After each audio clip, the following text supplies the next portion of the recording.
మన ప్రభువు మన రక్షకుడు నజరుడైన యేసుక్రీస్తు వారి పరిశుద్ధమైన నామములో మీకు అందరికీ నా శుభాభివందనాలు తెలియజేస్తానండి. ఒకానొక సమయంలో షేక్స్పియర్ అని చెప్పి ఒక గొప్ప రచయిత తనకు షూస్ లేదే అని చెప్పి చాలా బాధపడుతుంటున్న సమయం అది.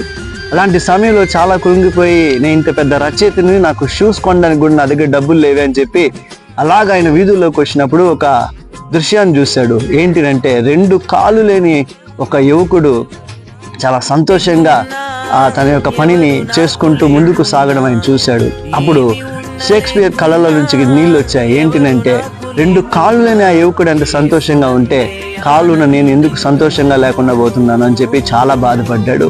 అప్పుడు తన నవల్లో రాస్తాడు, life is so beautiful, so please enjoy it అని చెప్పి.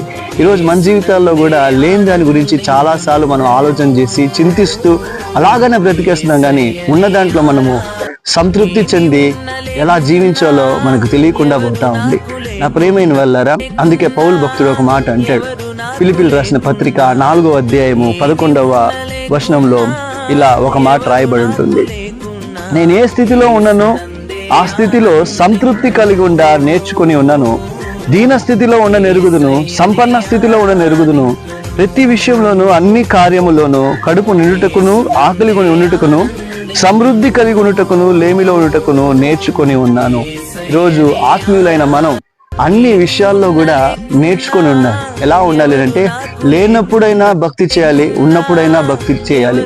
ఒకవేళ దేవుడు అన్ని మేలు చేసినా దేవుని స్తుతించాలి, కీడు చేసినా దేవుని స్తుతించాలి. దేవుడు ఇచ్చినా స్తుతించాలి, దేవుడు ఇవ్వకపోయినా స్తుతించాలి.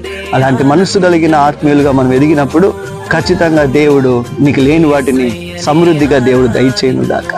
దేవుడు మిమ్మల్ని ఆస్వాదించును గాక. ఆమేన్.